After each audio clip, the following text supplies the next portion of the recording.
오늘 하나님의 말씀은 마태복음 13장 31절에서 33절까지의 말씀, 하나님 나라의 완성이다 하는 제목으로 말씀을 나누겠습니다.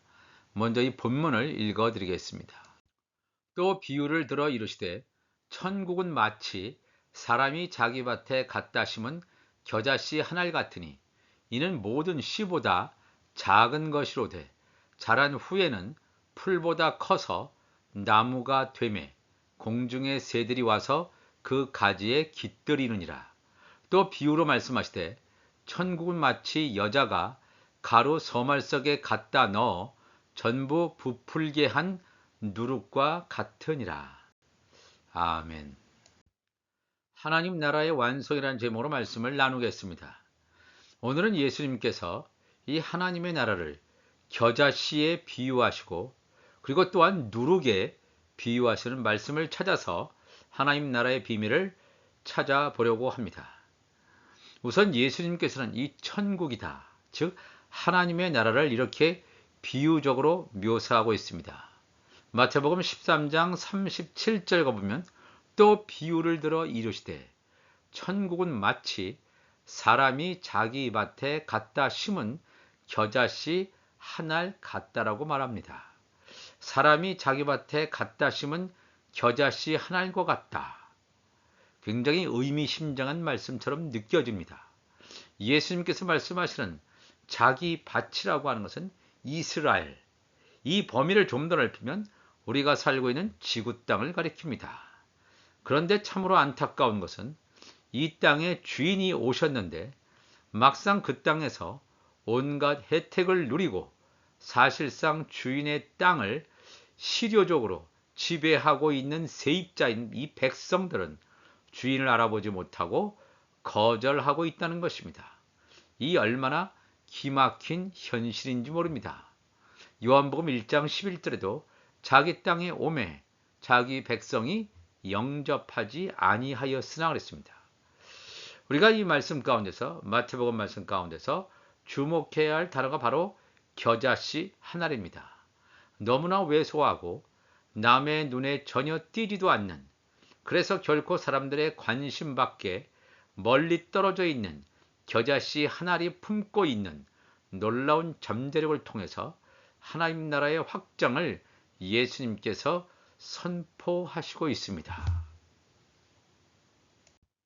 누가복음 8장 10절로 가보면 이르시되 하나님 나라의 비밀을 아는 것이 너희에게는 허락되었으나 다른 사람에게는 비유로 하나니 이는 그들로 보아도 보지 못하고 들어도 깨닫지 못하게 하려 함이라. 이 비유는 이러하니라. 씨는 하나님의 말씀이다 그랬죠. 씨 뿌린 자도 예수 그리스도, 또 이 씨도 하나님의 말씀입니다. 이 겨자씨라고 하는 것, 이 겨자씨가 자라서 나무가 되는데 이 겨자씨는 말씀, 예수 그리스도임을 분명히 증거하고 있습니다. 그런데 이 말씀을 들을 수 있는 자가 한정되어 있습니다. 하나님 나라의 비밀을 아는 자가 있는가 하면 하나님 나라의 비밀이 철저히 차단되어서 듣지 못하는 자가 있음을 우리가 계속해서 말씀을 드렸습니다.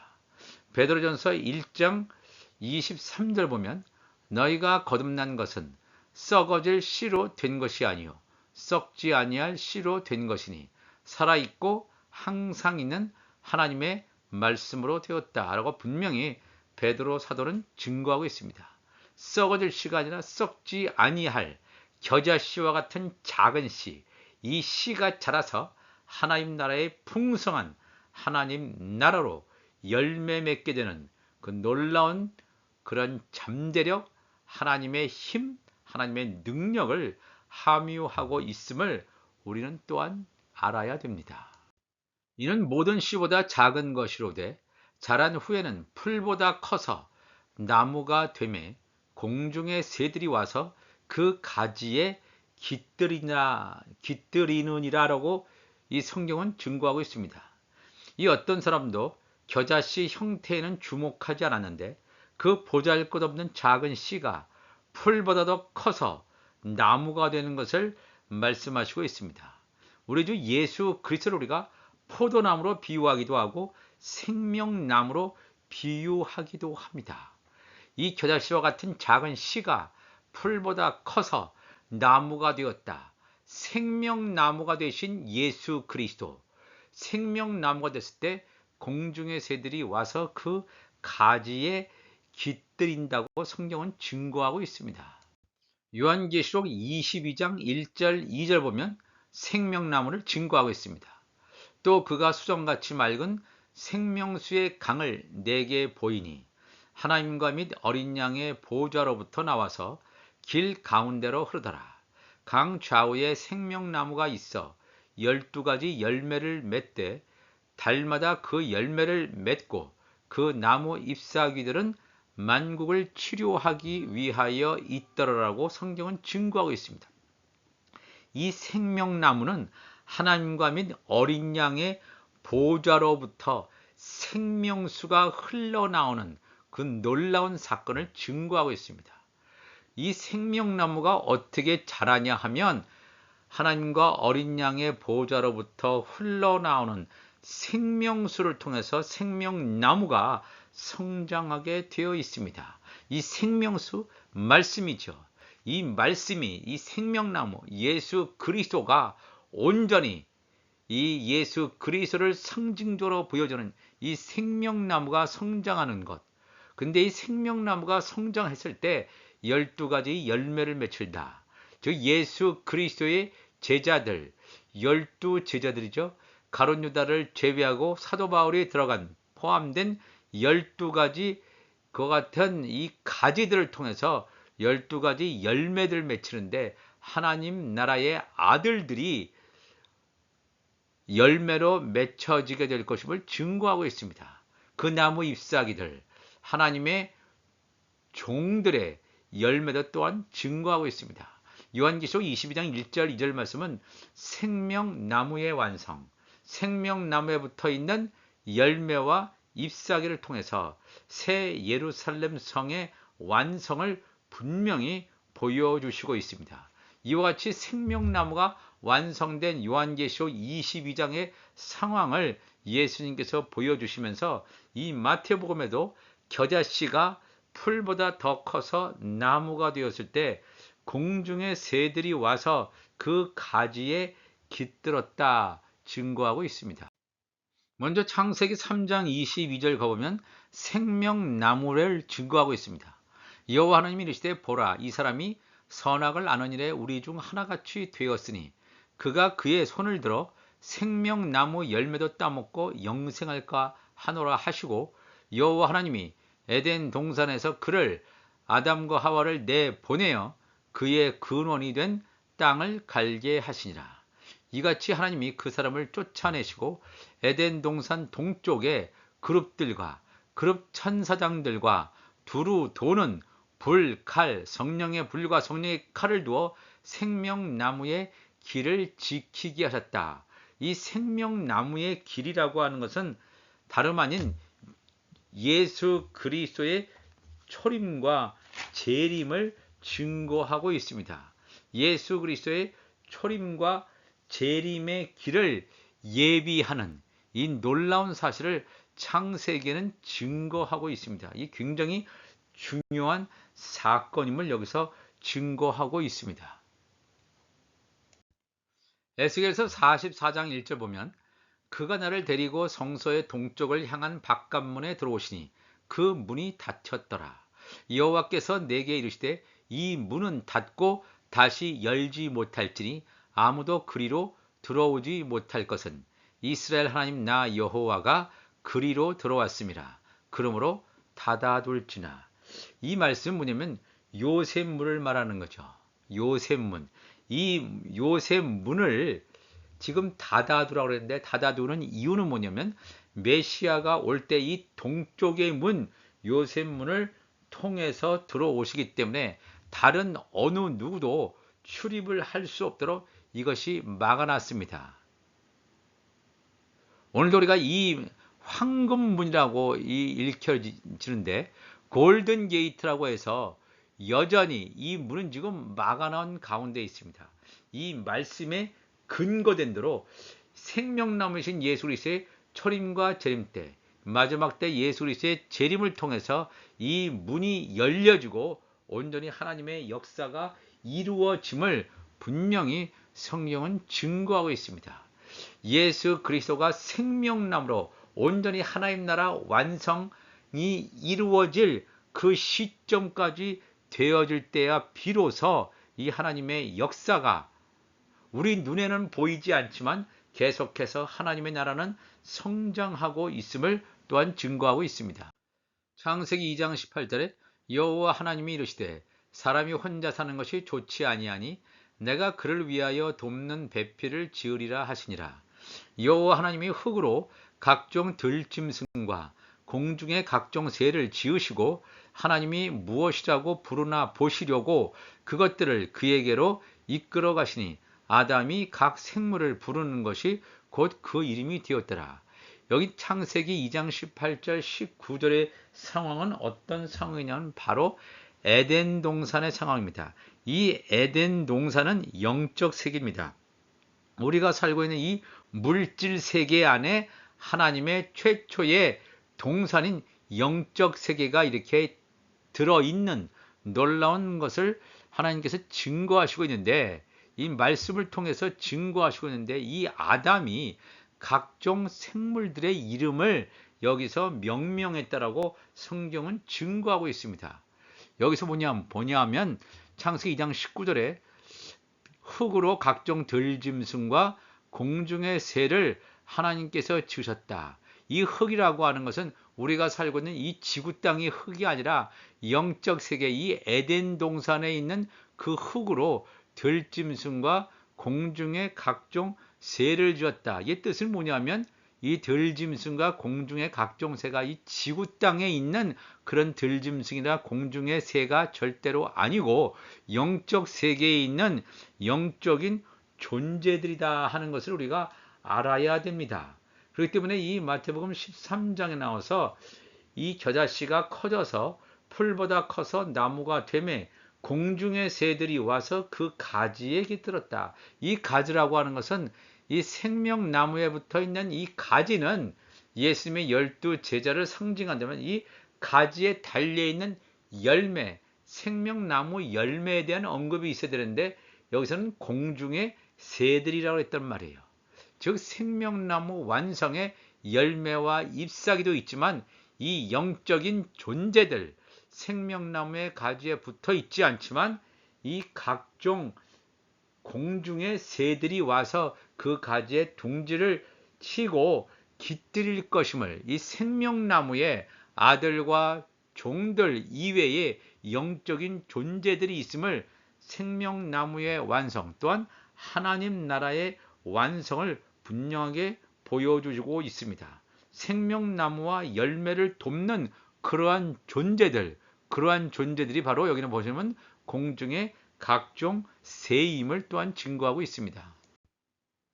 또한 두 번째 비유로서 마태복음 13장 33절 보면 또 비유로 말씀하시되 천국은 마치 여자가 가루 서말 속에 갖다 넣어 전부 부풀게 한 누룩과 같으니라. 이 누룩이 사두개인과 이런 서기관의 이 잘못된 교훈을 말할 수도 있지만 여기는 그런 잘못된 바리새인과 서기관의 누룩이 아니라 바로 천국 복음임을 우리가 알아야 됩니다. 레위기 23장 9절 말씀 보면 여호와께서 모세에게 말씀하여 이르시되 이스라엘 자손에게 말하여 이르라. 너희는 내가 너희에게 주는 땅에 들어가서 너희의 곡물을 거둘 때에 너희의 곡물에 첫 이삭 한 단, 벌써 이 구절은 이 초실절에 대한 것임을 우리가 알아야 됩니다. 첫 이삭 한 단을 제사장에게로 가져갈 것이요. 여기서 첫 이삭 한 단 할 때 이 이삭이라고 하는 것은 예수 그리스도를 상징한다면 이삭에 붙어 있는 한 단이라고 하는 것은 예수 그리스도의 지체를 말한다고 말씀을 증거했습니다. 제사장은 너희를 위하여 그 단을 여호와 앞에 기쁘게 받으심이 되도록 흔들되 안식일 이튿날에 흔들 것이며 즉 초실절이다 이거죠. 너희가 그 단을 흔드는 날에 1년 되고 흠 없는 숫 양을 여호와께 번제로 드리고 그 소재로는 기름 섞은 고운 가루 10분의 2 에바, 유대인과 이방인으로 구성되어 있는 고운 가루, 완전히 다 잘게 부셔져서 인간적인 의가 남아있지 않은 고운 가루 10분의 2 에바를 여호와께 드려 화제로 삼아 향기로운 냄새가 되게 하고 전제로는 포도주 4분의 1 흰을 쓸 것이다. 이 고운 가루 10분의 1로 구성되어져 있는 하나님의 아들들이야말로 비로소 성만찬 의식을 거행하게 되는, 그것을 떡과 포도주를 먹게 되는 것을 분명히 증거하고 있습니다. 이 고운 가루, 여자가 가루 서말 속, 이 고운 가루 속, 하나님의 아들들로 예비된 이 고운 가루 속에 갖다 넣어 전부 부풀게 한 누룩과 같다. 이 누룩이 가루 서말 속에 포함되어 있을 때, 갖다 넣어져 있을 때 전부 부풀게 한 누룩과 같다. 하나님의 말씀을 통해서 이 가루말 속에 있는 놀라운 하나님의 역사가 나타남을 증거하고 있습니다. 레위기 23장 15절 보면 안식일 이튿날 곧 너희가 요제로 곡식단을 가져온 날부터 세어서 7 안식일의 수요를 채우고, 이거는 오순절 여호와의 절기를 말하고 있습니다. 7 안식일 이튿날까지 합하여 50일을 계수하여 새 소제를 여호와께 드리되 너희의 초소에서 10분의 2 에바로 만든 떡 2개를 가져다가 흔들지니 이는 고운 가루에 누룩을 넣어서 구운 것이요 이는 첫 요제로 여호와께 드리는 것이며, 이 오순절 날에 어떤 일이 벌어지냐면 2개의 떡이다. 즉 유대인과 이방인의 2개의 떡인데 고운 가루에 누룩을 넣었다. 고운 가루에 성령의 기름을 넣어서 구운 것이다. 이 떡이라고 하는 것은 이 생명의 떡을 먹은 하나님의 아들들이죠. 예수 그리스도의 지체예요. 그러니까 예수 그리스도의 지체라면 우리가 무교병, 누룩 섞이지 않은 떡을 먹어야 되는데, 여기서 말하는 이 누룩이라고 하는 것은 바리새인들 서기관들의 누룩이 아니라 바로 하나님의 말씀, 천국 복음임을 분명히 증거하고 있습니다. 로마서 11장 16절에도 제사하는 처음 익은 곡식 가루가 거룩한즉 떡동이도 그러하고 뿌리가 거룩한즉 가지도 그러하니라. 처음 익은 곡식가루, 첫 이삭한다 할 때 첫 이삭이 거룩하면 그것에 붙어있는 한 단이 거룩하다는 것입니다.